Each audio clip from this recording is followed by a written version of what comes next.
Welcome back to another video here on Financial Friends. Today we're going to be diving into why your 401k can absolutely skyrocket your wealth. Thank you for joining us. Financial Friends is a community of people who love business, finance, and investing. If you are subscribed to the channel, you are a financial friend. And if you're not, hit subscribe, join the friend group. Let's go ahead and dive in to why you shouldn't underestimate your 401k. So starting here at the very beginning, we need to discuss what a 401k is. I know many of you are probably familiar with it, but for those who aren't, a 401k is a retirement savings plan offered by many American employers that has tax advantages for the saver. Obviously read word for word a quote from Investopedia, essentially a retirement account that you can invest in pre-tax or post-tax, meaning in a traditional manner or with the Roth option. Pre-tax means that before your paycheck gets taxed, you invest. You use a percentage of those funds to invest in your 401k, and then when you go to withdraw the money later on in retirement, you do have to pay those taxes. And post-tax means all the money gets taxed, you get what is left over, and after that, you invest a percentage of your paycheck. Essentially, this cash is set aside, then invested into either a mutual, index, or target date fund or funds, where you can continue to add through it through your paycheck every single week. The maximum amount you can invest in 2023 is going to be $22,500, but for the time being, for the next month or so, it's going to be $20,500, and prior to that, it was $19,500. Obviously, with inflation, increased cost of living, that value rises, as most things that have to do with retirement kind of do. Now, why should you care? I know 401ks tend to be a boring topic, one that not too many people are interested in, but many Americans do not utilize the full power of their 401k. Not everybody gets one. There's some 403bs, which might work in a similar manner. There's some other different accounts that you can have as a teacher in different states, as a government worker. So 401ks are not offered everywhere. And of course, there are other plans that are just as good, better, worse than a 401k, but we're looking at 401ks because they're extremely popular, but still not everybody has one, especially if you're an independent contractor, you work for yourself, a small business, whatever it might be. But knowing that it exists is extremely important because if you have one, you should be taking advantage of the benefits that it offers. Not knowing it exists is purely just wasting its potential. Also, not contributing to the maximum match. I'm not telling you need to add $22,500 next year, but what I am telling you is you should understand what your employer is willing to match. We're going to get into that here in a second. The third thing is not selecting any investments in it with all. Some 401ks are not going to be automatically invested for you. You have to allocate the cash. It's going to go in as a cash position and you can then invest it into whatever you might want. But some people make it to retirement only to realize they've set aside, $50,000, $60,000, $70,000 in cash. And it could have grown to a lot more than that had they just invested it. And number 4, not altering any of the investments. There are some people who have specific needs, and those needs might be met by a different form of investment, whether it's an index, mutual, target date fund, different year on the target date fund, whatever it might be, not getting into specifics, but not altering those investments, taking a look at your personal finances or speaking to an investment professional could be not good in the long run. You want to make sure it's suited for you and tailored to you. Now, again, I'm not here to dive into each of these topics, but if you want a video on it, I can definitely do so. Comment down below. But the best feature, in my humble opinion, of the 401k is the match.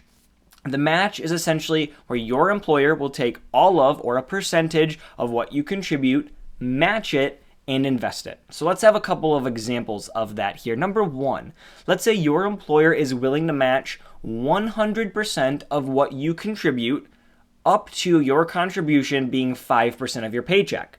So, for example, if you were to invest 5% of your $500 paycheck and your employer matches that 1-for-1, you would be investing $25. But your employer would see you with that 5% and say, we're going to match you dollar for dollar, and they would invest $25. And so a total of $50 would move into your account and get invested. Number 2, if your employer says that they will match 40% of your contribution up to 7%, that means that if you invest 6% of your $500 paycheck and your employer tells you, we'll give you 40 cents for every dollar that you contribute. Remember, up to that 7%. In this particular case, with you investing only 6%, you would invest $30 and your employer would invest $12 for your 30 for a total of 42.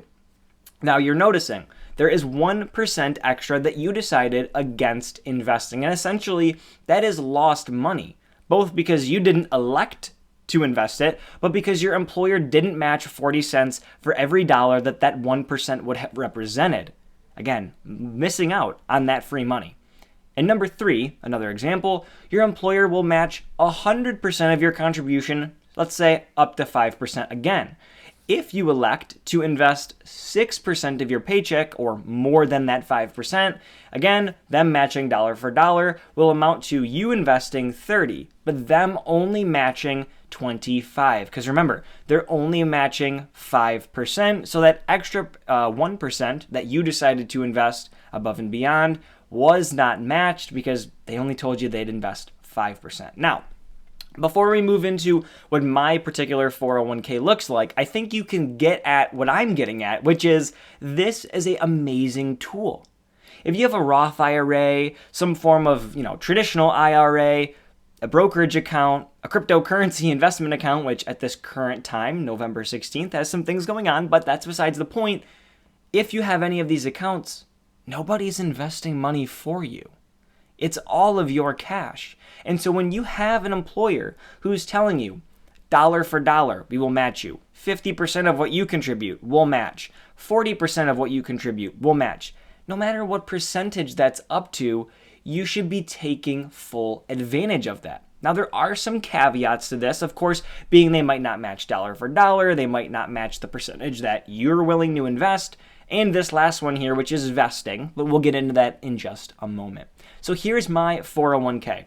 You can see that I think I've worked about a year and a half or so. I've deferred $1,609.63 of my salary.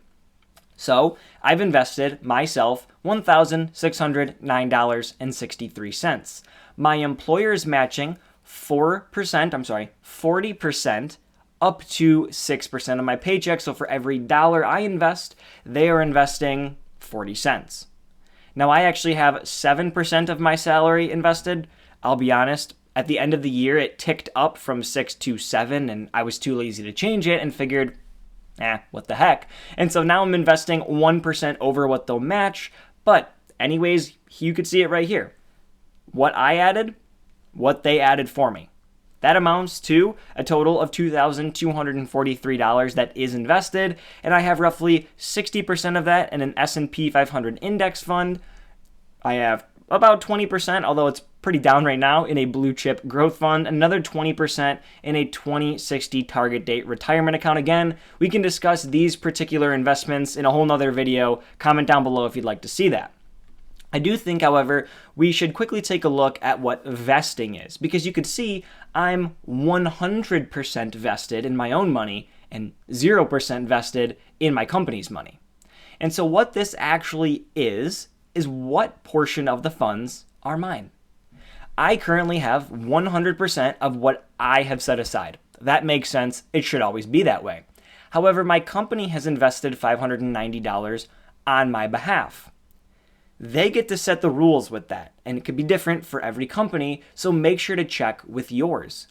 But currently, there's some arbitrary number. It's not random, I just don't remember what it is off the top of my head, but I believe after 2 full years of employment, I become, I think it's 40% vested in what they have invested for me, meaning I now own an additional 40% or 40% of what they have invested on my behalf. And then I think as you move out, it's like a 5-year mark, a 10-year mark. Don't quote me on this. You don't know my company anyways. But nonetheless, as I continue my tenure with this company, they will give me access to that funds or those funds. And so what this means is they want me to work for them. They want me to continue to work for them, and they will give me access to the money I've invested. It's essentially kind of like a little hook, reeling me back in, keeping me there, because they know that if I'm not vested, I probably want to get access to that money and I might stay with them. That's kind of the whole thought behind it. It's not cruel, it's not unusual, it's just kind of the way of the world. And so I might get vested in this, I might not get vested in it, depending on how long I stay with the company, but my money will always be my money. So, I hope you learned something new. I hope you're able to take something away from this video. The point was not to bore you. The point was also not to give you some extravagant new revelation, but instead to make sure that if you've made it this far, you've clearly been interested in the topic, and I hope that you've learned something you can now take, or it sparked some curiosity as to what is going on inside of your investment portfolio with your company, whether that's a 401k, 403b, or whatever it might be. So go ahead and take a look at that. Obviously not a professional investment advisor here, so go speak to one of those if you need some help with that. Thank you very much. Go ahead and leave a comment if you learned something new, comment whatever you want to say, leave a like on this video, hit the bell so you're notified, and I will see you all in the next one. Take care.